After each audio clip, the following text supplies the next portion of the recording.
좋아하고 나 요리 좀 했다 라고 하는 친구는 없겠죠. 다 싫어하죠. 요리 좋아해요? 네. 진짜로? 질문 막 해도 돼요? 조금은 안 돼요. 오, 그래요? 좋습니다. 그 이상한 친구가 선생님이었는데 학창 시절에. 한번 볼게요. 선생님 율리 되게 좋아했어요. 아, 진짜. 선생님 수능 선택하고 사회문화랑 율리와 서사였습니다. 율리 되게 좋아했어요. 자, 우리 동양을 보고 가도록 하면, 자, 유교는 뭐라고 생각했냐면 하늘로부터 부여받은 도덕적인 본성이라고 이야기를 했어요. 이게 무슨 말이지? 자, 우리 유교는 하늘로부터 부여받은 도덕적 본성이래. 이거는 뭐를 얘기하고 있는 거야? 성선설을 얘기하고 있는 거야. 자, 여기서 말하는 하늘은 스카이가 아니라 보이지 않는 절대적인 존재입니다. 절대적인 존재. 자, 이 절대적인 존재가 우리한테 뭘 줬어? 도덕적인 본성을 줬대. 본래 타고난 성질이잖아. 그래서 우리는 태어날 때부터 착하대. 성선설이래. 그러면 누가 태클을 걸겠지? 아니, 우리가 태어날 때부터 착한 걸 어떻게 아는데? 난 되게 애기 때부터 악한 사람도 봤는데 라고 할 수가 있잖아. 그 예시로 뭐라고 했냐면, 자, 네가 길을 가고 있는데 어떤 아이가 우물에 빠지려고 하는 걸 발견을 했다. 어떡할 거야? 뛰어가서 구해주겠지. 어떻게 빠지나 보자 하고 보고 있는 사람은 사이코패스겠죠. 그렇기 때문에 우리는 다 착한 마음을 가지고 태어났어. 그러면 악인이 왜 생기냐라고 물으면 이렇게 얘기하는 거죠. 그걸 잘 보존하지 못하고 함양 품지 못하기 때문에 악인이 되는 거고, 우리는 평생을 사는 동안 이거를 잘 보존하고 함양하기 위해서 인을 이제 실현하게 되면 그게 도덕적인 삶, 유교에서 말하는 행복한 삶이라고 얘기를 하는 거야. 선생님, 그럼 여기서 인이 뭔데요? 라고 얘기하면, 자, 우리 한자를 보게 되면요, 이게 뭐냐면 사람 인자예요. 근데 사람 인자가 우리 막 그 지하철에서 다리 쪽 벌리고 있으면 안 되잖아. 그래서 다른 한자 같이 써야 되니까 이렇게 다이어트를 시킨 거거든요. 그래서 사람이 2명이 있는 거야. 사람이 2명이 있으면 생기는 마음이라고 해서 배려, 사랑, 존중 이런 거예요. 그래서 유교에서 말하는 이는 뭐다? 인간적인 사랑입니다. 에로스적인 사랑 아니야. 인간적인 사랑이야. 그래서 결국은 이걸 함양하고 살게 되면 우리는 인간적인 사랑을 가진 아주 도덕적인 인간이 된다고 얘기를 하는 겁니다. 그래서 유교에서 얘기하는 거는 도덕적인 삶, 인이 예지 들어봤죠? 이런 거를 중요시 하는 거고, 여기서 나오는 거는 우리 지문에 많이 나오게 될 건데, 먼저 투명한 사람, 공자, 유명한 공자 선생님은 뭐라고 했냐면, 얘가 아니면 보지도 듣지도 말하지도 말라라고 얘기했어. 이거 물론 한자로 얘기했어. 뭐라고 했냐면 비례, 얘가 아니면 물시, 보지도 말고, 물청, 듣지도 말고, 물언, 말하지도 마라. 여기서 우리가 찾을 수 있는 키워드는 뭐야? 예. 예의 먼저 들게 강조했구나 라는 거. 자, 그 다음에 어려운 말 등장했어요. 극기봉래 들어보나? 극기봉래 들어보나? 안 들어봤어요? 자, 우리 한자를 해보면 극기훈련 들어봤죠? 극기훈련 뭐야? 몸을 이기는 거. 극기훈련 뭐야? 뭐 냉탕에 들어가라고 하고 막 타이어 빼고 달리라고 하잖아. 그런 것처럼 극기, 내 몸을 이기고 예로 돌아가는 거. 그러니까 내가 하기 싫은 거를 이겨내고 예의로 돌아가는 게 극기봉래입니다. 여기서도 말하는 거 뭐야? 나를 갈고 닦아라. 이걸 어려운 말로 뭐라고요? 수기. 닦을 수의 몽기자거든. 샤워하라는 게 아니라 갈고 닦아라 라고 얘기를 하는 거야. 그래서 수기, 내 몸을 갈고 닦고 그 다음에 봉래, 예로 돌아가라 라고 얘기를 하고 있습니다. 그리고 여기서 핵심은 이거야. 애들이 제일 많이 틀려오는 게 이거야. 뭐냐면, 자, 공자가 이렇게 말을 했잖아. 그러면 자, 예시 질문은 이렇게 나온다. 예시 질문은 이렇게 나와. 유교에서는 모든 사람을 차별 없이 사랑하라고 말한다. 맞아요, 틀려요? 틀려요. 틀리죠. 근데 딱 봤을 때 어때? 맞는 거 같죠? 모든 사람을 차별 없이 사랑해라? 맞네, 쉽잖아. 근데 틀렸어요. 자, 무슨 말이야? 쌤이 확실히 기억나는 예시 들어줄게. 자, 선생님이 남친이 있는데, 없어요. 남친이 있는데, 선생님 여친, 나랑 지 여사친이 있대. 15년지 여사친이 있대. 둘이 똑같이 만날 일주일에.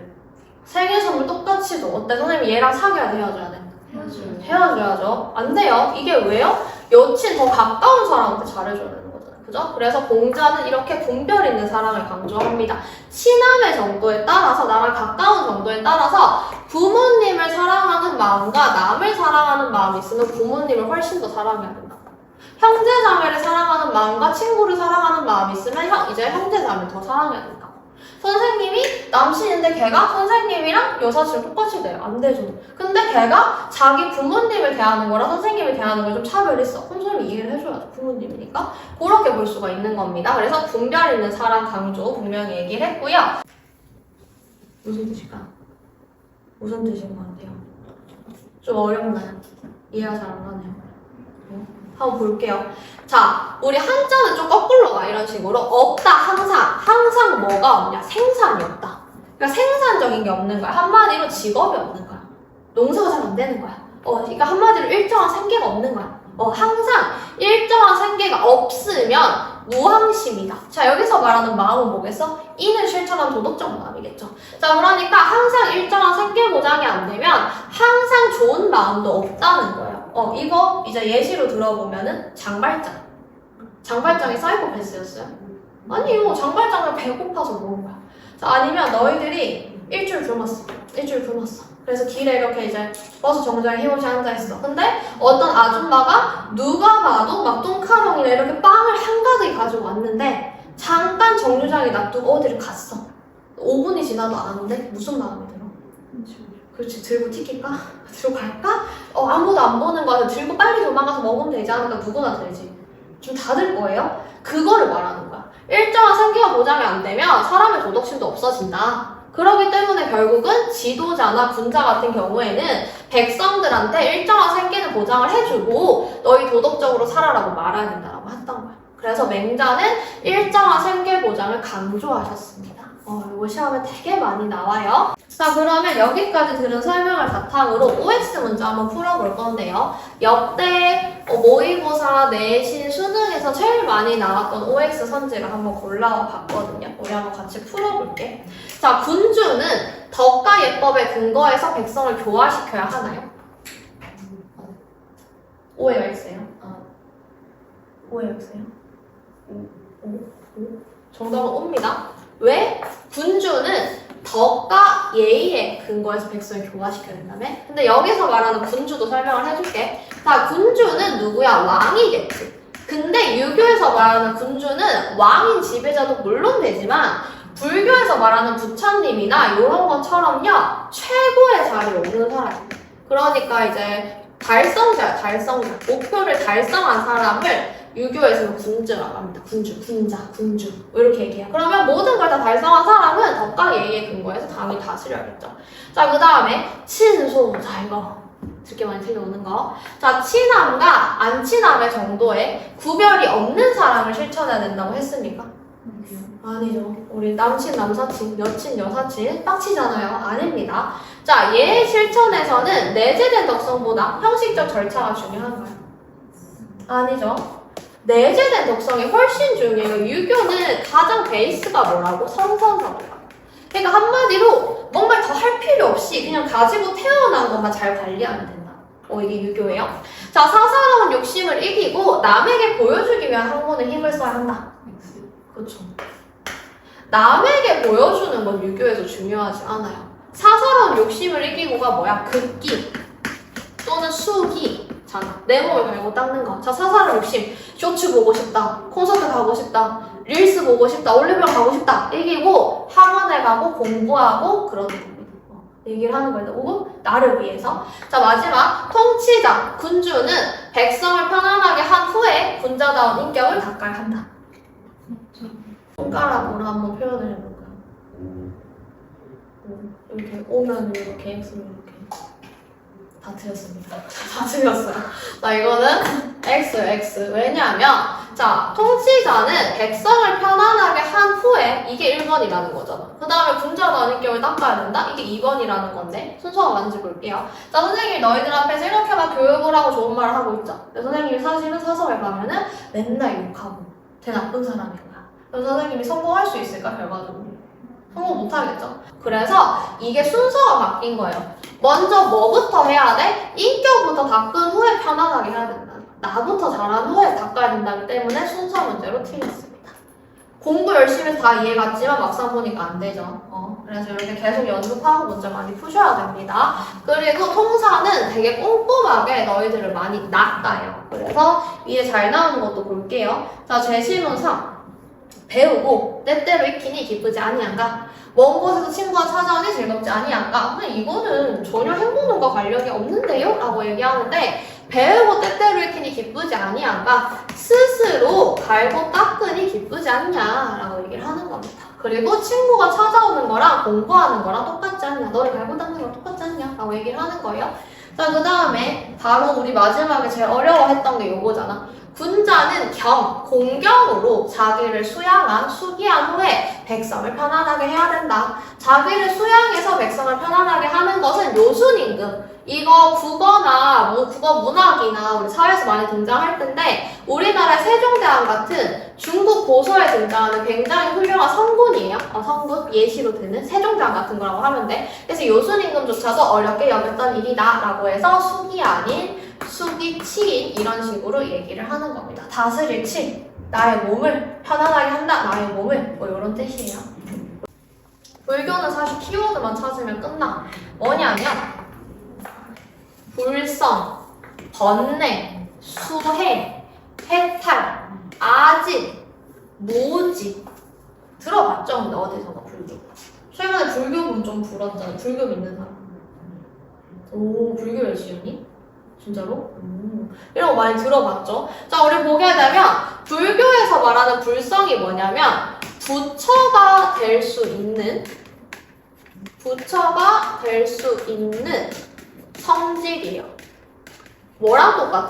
이거랑 똑같죠? 그러니까 우리는 모두 다, 그러니까 여기 다른 게 뭐냐면 유교는 가지고 태어난 걸 잘 가꾸래. 근데 여기서 뭐라고 얘기하냐면 불성은 가지고 있는데 네가 열심히 노력하면 수행하면 될 수 있다고 말하는 게 좀 달라요. 여기는 해야 되는 게 있고 여기는 잘 간직해라. 여기는 네가 뭘 더 해라라는 느낌이야. 자, 보게 되면 부처가 될 수 있는 성질을 바탕으로 나라는 의식에서 벗어나. 자, 이런 거 우리 국어 능력과도 연결되는데 나라는 의식에서 벗어나기 위해서랑 무슨 말이냐면요. 아집에서 탈피한다랑 같은 말이야.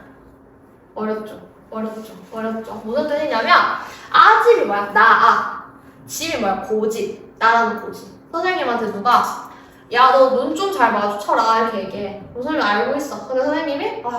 나도 좀 노력을 해야 되는데 힘들어 라고 얘기를 하는 게 좋은 사람이지. 근데 어쩌라고 여기 난데 니 뭐 돼? 이렇게 얘기해. 인성 큰일 났죠? 그래서 이런 것처럼 나라는 고집. 나는 난데 내가 왜? 이런 거에서 벗어나야 된다는 거야. 무슨 말? 나라는 의식에서 벗어나라는 거죠. 그래서 아집에서 탈피한다, 나라는 의식에서 벗어나 같은 말이라는 거 알고 넘어가셔야 돼요.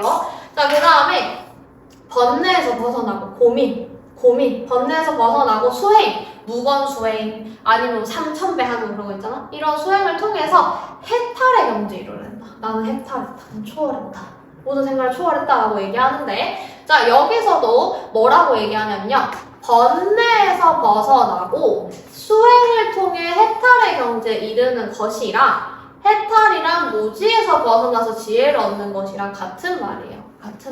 이런 거 잘해야 돼요. 자, 뭐라고 얘기해? 해탈이랑 무지, 모르는 상태에서 벗어나서 뭔가 지혜를 얻는 거라며. 그러니까 고민에서 벗어나서 해탈의 경지에 이르는 거랑 같은 말이죠. 이렇게 해석을 해주셔야 되고요. 마지막에 도가는 뭐 이것만 알면 됩니다. 무의절 무슨 뜻이냐면 없을 무, 할 위, 뭔가를 행동할 위, 자연. 여기서 말하는 자연은 숲과 바다 같은 자연도 되지만 자연미랄 때 그 자연 그대로 할 때 그 자연 안 고쳤다는 뜻이죠. 뭔가 인위적인 게 안 들어갔다는 뜻이야. 그래서 그 아무것도 없는 그대로의 상태에 뭔가를 더하지 말라는 거야. 그래서 보게 되면 타고난 그대로의 본성에 따라서 인위적인 것이 더해지지 않는 자연 그대로의 모습이다라고 얘기를 하는 겁니다. 소크라테스는요, 가장 핵심이 뭐야? 네 자신을 알라. 너 자신을 알라. 이게 무슨 말이야? 나를 알려면 어떻게 해야 되죠, 우리가? 성찰하고 반성해야 돼요. 성찰해봐요. 깊게 생각, 깊게 살펴보는 거야. 나에 대해서. 조윤지라는 인간은 어떤 인간인가? 나는 뭘 잘하고 뭘 못하지. 이런 걸 해야지 너 자신 알 수 있겠지. 그 다음에 반성해야겠죠. 내가 잘못한 거, 내가 부족한 거를 반성해야 되고요. 이거랑 같은 말이 뭐야? 무지를 자각하고 모르는 것을 스스로 깨닫는다는 뜻이죠. 그래서 소크라테스는 끝이에요. 성찰, 반성, 무지자각이라는 키워드가 나오잖아. 그럼 소크라테스 선생님이에요. 소크라테스 선생님이에요. 이렇게 보면 되고, 아리스토텔레스는 우리가 조금 전에 본 거야. 뭐냐면 행복을 삶의 궁극적 목적으로 본대. 자, 왜 행복해지고 싶다고? 왜 공부하고 돈 벌고 가족 꾸리고 강아지 키우고 그래요? 행복해지고 궁극적 목적으로 봤다는 거고, 인간의 고유한 이성을 발휘하기 위해서 얻는 최고의 선, 최고 단계의 착함, 최고 단계의 좋음이란 뜻이에요. 자, 우리 막 선자 들어가는 이름 되게 많거든. 희선, 미선, 정선 그러면서 막 우리 내 엄마들 이름 되게 많은데 이 선자가 착할 선도 되고 좋을 선도 되고 예쁠 선도 되고 되게 좋은 이름이 많이 들어가요. 그래서 여자애들 이름에 많이 쓴 건데 최고로 좋은 것, 최고로 선한 것이란 뜻입니다. 그래서 얻는 최고의 것이 행복이라고 봤어요. 그래서 이성을 충실히 발휘하는 것이 행복이다 라고 얘기했고, 여기서 어렵게 아리스토텔레스가 제일 어렵게 보면은 덕 있는 활동이라고 했잖아. 그래서 아스텔 씨는 덕을 좋아했거든? 덕을 좋아했다라고 쓰면은 너희들이 맞추면 되는데 이렇게 바뀌어서 나와. 유덕한 인간이 되어야 된다고 한다. 유덕, 있을 유. 덕이 있는 인간이 되자라고 봤다는 겁니다. 그래서 아스텔 아저씨는 궁극적 목적으로 보고 최고선이라고 했고, 이러한 모든 것을 덕이 있는 활동으로 봤기 때문에 결국 우리는 무슨 인간이 돼야 돼? 유덕한 인간이 돼야 된다는 거예요. 요게 아리스토텔레스였고요. 자, 그 다음에 하나 더 심화로 가게 되면 소크라테스와 아리스토텔레스는 고대 시대야. 위에 선생님 고대라고 적어놨잖아. 근데 고대 중에서도 고대 아테네 시대예요. 고대 아테네 시대예요. 고대 아테네 시대. 자, 그 다음에 스토아크와 에피쿠로스 같은 경우는 똑같이 고대인데 헬레니즘 시대예요. 헬레니즘. 이걸 해주셔야 됩니다. 헬레니즘 가끔 묻는 학교 있어서. 자, 그러면 먼저 스토아크로 가보도록 하겠습니다. 자, 스토아크는 하나만 기억하면 돼, 사실은. 너희들 네오박스 막 있는데 정념이란 단어가 나와. 정념이라는 거 살면서 들어본 적 있어요? 없죠. 그리고 조금 이상한 생각 들죠. 정념이 뭐지? 이상한 건가? 처음 들어보는데? 자, 우리말로 바꿔볼게. 열정. 요즘 많이 쓰는 거 열정이에요, 열정. 선생님 그러면 열정에 휘둘리지 않는 삶을 행복이라고 했어요. 열정이 왜요? 라고 생각할 수 있잖아. 자, 우리 열정 예시 들어볼게. 자, 먹는 것에 대한 열정. 이게 심해지면 뭐라고 해요? 식탐. 자, 우리 새로운 친구를 사귀었어. 자, 아까 말한 우리 박지훈 씨로 해볼까? 박지훈 씨랑 친해졌는데 너무 좋아. 너무 잘생겼어. 연기도 잘해. 근데 치킨을 시켰는데 치킨 닭다리를 지 혼자 계속 다 먹어. 매번 다 먹어. 친해질 수 있어요.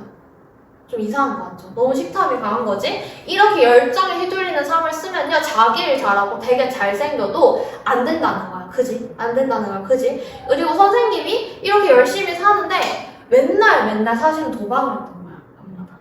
그러면 선생님 삶은 좋은 삶이야, 행복한 삶이 안 되는 삶이에요?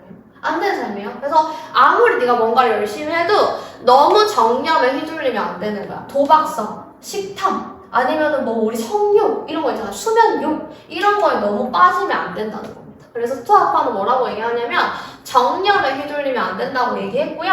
이거를 조금 더 이 당시의 말로 하면 아파테이아라고 하는데, 아파테이아 사실 이것보다 더 많이 나오는 거는 부동심이라는 말이 많이 나와요. 부동심. 부동심이 무슨 말이냐면 없을 부정어, 그 다음에 움직일 그 다음에 마음심. 이게 뭐야? 평온한 마음 상태라는 거야. 움직이지 않는 마음 상태라는 거다. 움직이지 않는 마음 상태. 뭐야? 딱 기준이 있는 삶이라는 거지. 이 아파테이아를 다른 말로 번역하면 기준이 있는 삶이라는 거죠. 기준이 있는 삶. 그렇게 살아야 된다 얘기한 거고, 에피쿠로스 학파 시험에 제일 많이 나옵니다. 아까 선생님이 이제 앞에서 동양에서는 맹자라면 서양에서는 에피쿠로스가 제일 많이 나오는데요. 자, 에피쿠로스는요, 쾌락주의예요. 자, 여기까지 밑줄 치면 이상하게 남학생이 너무 좋아하던데. 쾌락주의요, 쾌락주의. 자, 쾌락이라고 하는데 무슨 쾌락? 정신적인 쾌락. 에피쿠로스 학파는 쾌락이라는 말이 나오면 에피쿠로스지만 정신적인 쾌락이야. 그리고 플러스로 작은 것에 만족할 수 있어야 된다고 얘기해요. 작은 것에 만족할 수 있어야 된다. 자, 그 다음에 뭐라고 얘기하냐면 이거를 이렇게 표현합니다. 아타락시아라고 하는데 요거는 너희들 외우고 가야 돼요. 아, 타락하지 말자.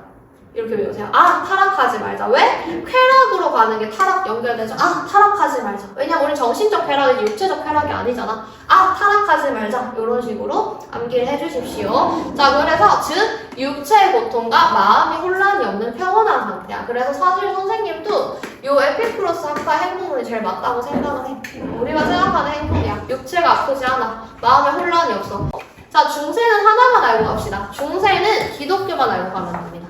중세는요, 얘들아, 암흑기예요. 선생님 중세가 왜 암흑기예요? 뭐 미술관 같은 데 가도 중세파 그림 되게 많던데? 라고 생각할 수 있는데 중세는 우리가 역사를 봤을 때 암흑기야. 왜냐면 종교적인 거에 너무 심취해서 문화나 과학의 발전이 굉장히 더뎠어. 이 시대는 오로지 신을 찬양했어. 그래서 너희들이 선지를 읽는데 신이 최고선이다. 신을 위한 삶, 신에게 복종하면 어쩌고저쩌고, 신에게 구원을 받기 위한 이런 말 등장하잖아? 무조건 중세 기독교입니다. 이렇게만 알고 가시면 되고, 자, 근대는 두 명이 등장할 건데, 칸트는 뭐 설명할 것도 없어요. 그냥 도덕 법칙 어쩌고저쩌고 나오잖아? 무조건 칸트. 칸트라고도 사실 안 물어. 그냥 근대만 물어. 이렇게 봐주면 되고, 자, 마지막으로 벤담을 볼 건데요. 공리주의, 어디선가 들어봤죠? 공리주의 이해하기 어려우면요, 그냥 이렇게 외워요. 수의 개념. 수의 개념으로 행복을 계산합니다. 선생님 이게 무슨 말이에요? 라고 얘기하면 많이 들어봤을 텐데, 자, 철로에 고장난 전철이 이렇게 가고 있어. 근데 두 갈래길이 나왔거든요. 첫 번째 갈림길에는 성인 1명이 서 있고요. 두 번째 갈림길에는 애기 5명이 있어. 어디로 가는 게 맞아, 얘들아? 어디로 가서 이 고장난 전철을 멈추는 게 맞아? 어디로 가야 돼? 어디로 가야 돼요? 정답이 없어요, 사실은. 이 사람한테 딸린 가족이 10명일 수도 있는 거잖아. 사실 없어요. 그렇기 때문에 정답을 같이 판단할 수 없어. 근데 여기 벤담의 공리주의자 뭐라고 하는 줄 알아? 이쪽으로 가는 게 정답이라고 얘기를 해. 왜냐면 501, 4만큼의 행복이 이쪽에 더 있기 때문에 우리는 이쪽으로 가는 게 맞다라고 생각을 해. 그래서 이 공리주의는 뭐라고 하냐면 수의 개념을 씁니다. 그래서 최대 다수의 최대 행복. 많은 수가 행복할 수 있으면 그게 최대 행복이라고 얘기를 하는 거야. 이렇게 얘기를 했던 사람이고, 그래서 쾌락을 극대화하고 고통을 최소화해야 된다고 얘기했던 게 이 사람이다라고 생각을 해주시면 되겠습니다.